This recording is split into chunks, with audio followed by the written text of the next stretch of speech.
जय श्री सद्गुरुदेवाय नमः।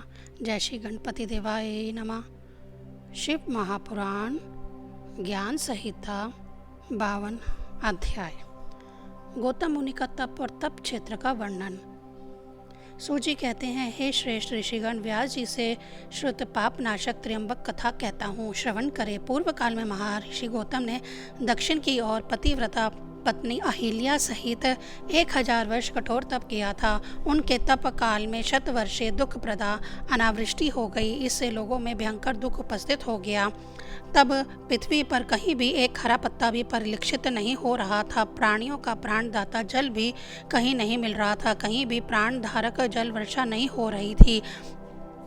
उस समय कितने ऋषि मनुष्य पशु पक्षी पंच तत्व प्राप्त कर गए। बचे हुए सभी 10 दिशाओं में जल अन्वेषणार्थ पलायन कर गए। उस समय कतिपय ब्रह्म ऋषिगण प्रयाण होकर ध्यान बल द्वारा इस दारुण स्थिति को व्यतीत करने लगे।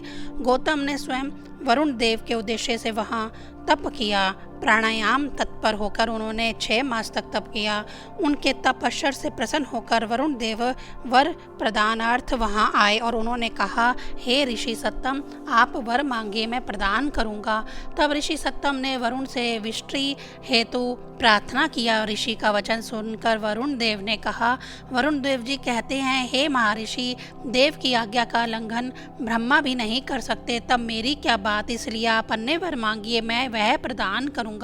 उनका कथन सुनकर गौतम ने कहा, गौतम जी कहते हैं, हे देव, यदि आप मुझ पर प्रसन्न हैं तथा वर देना चाहते हैं, तब मैं जो प्रार्थना करता हूँ वह प्रदान करके अनुग्रहित करिए। आप जैसे महान का आश्रय लेने वाला पुरुष भी महत्वपूर्ण हो जाता है। महत लोग इस दुख के स्वरूप को जान पाते हैं, अन्य नहीं जान पाते। सज्जन सेवा के फल स्वरूप तुच्छ व्यक्ति भी विविध फल लाभ कर लेता है। उसकी दृढ़ता उसी प्रकार दूर हो जाती है जैसे सूर्योदय होने से अंधकार भाग जाता है। मनुष्य जीवन में जो शोक, दुख, भय, पाप तथा उत्कर्ष लाभ करता है, उसका कारण यह है कि जो जैसे लोगों की सेवा करता है उसे वैसा ही फल मिलता है। जैसे सिंह के ग्रह में मुक्ता फल तथा श्रृंगाल के ग्रह में अस्थि मिलती है, ऐसे विद्वानों का कथन है।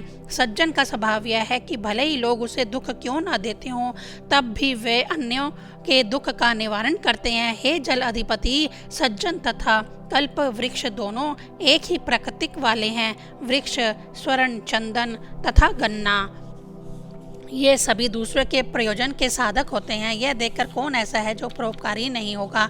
सज्जनगण असार देह द्वारा अन्य का दुख नाश करके स्वयं को सुखी मानते हैं।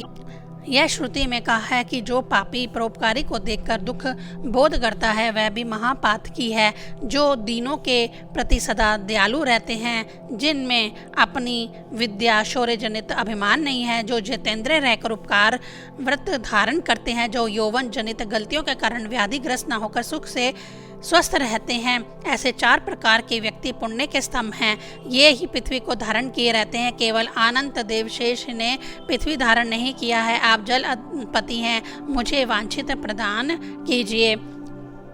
हे महाराज, यदि आपकी कृपा हो तो मैं यह प्रार्थना करता हूँ कि आप शस्य आदि की उत्पत्ति के कारणभूत मेघ जल प्रदान करिए। महात्मा गौतम की यह प्रार्थना सुनकर वरुण देव ने गौतम से वहाँ एक गड्ढा बनाने के लिए कहा। जब गौतम ने वह गड्ढा बना दिया तब वरुण देव ने उसे जल पूर्ण कर दिया। उन्होंने कहा कि इसमें अक्षय जल रहेगा। यह तीर्थ तुम्हारे नाम से प्रसिद्ध होगा तथा यहाँ होम, दान, जप, श्राद्ध आदि का अक्षय फल मिलेगा। यह कहकर वरुण देव अंतर्हित हो गए। महात्मा गौतम उस दुर्लभ जल को पाकर नित्य नैमित्तिक कर्म सा विधि करने लगे। हे मुनीश्वर गण, वहाँ उन्होंने होमार्थ नाना ब्राही, यव और तथा निवार को बोया। वहाँ विविध पुष्प, वृक्ष, फल, धान्य उत्पन्न होने लगे। अन्य ऋषिगण, पशु पक्षी आदि सभी वहां आकर सुख से निवास करने लगे। पृथ्वी मंडल में यह तपोवन ही परम सौंदर्य युक्त लगता था।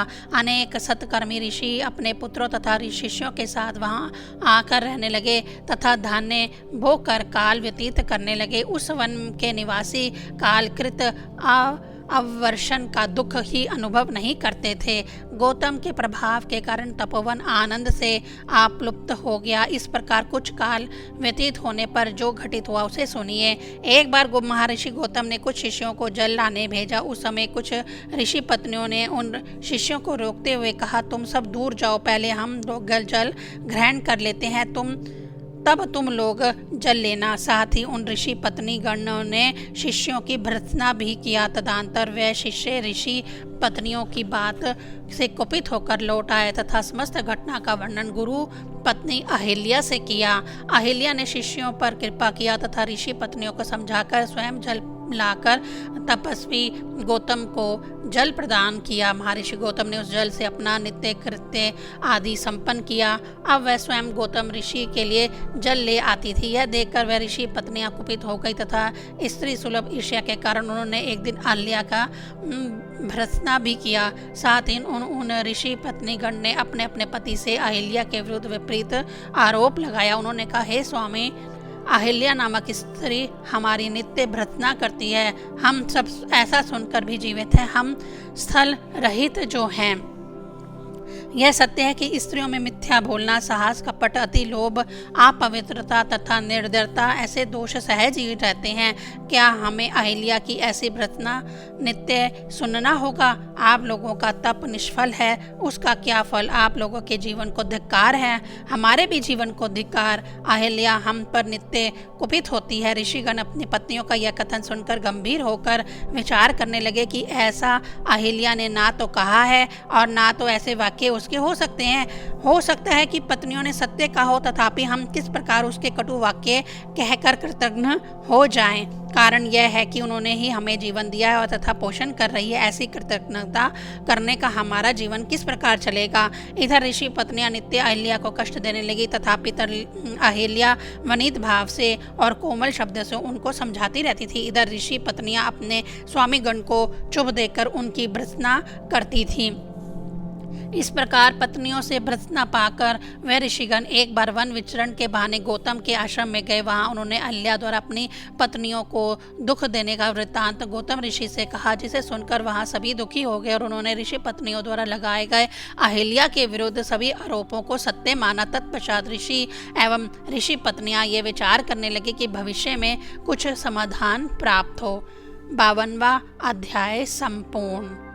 ओम नमः शिवाय।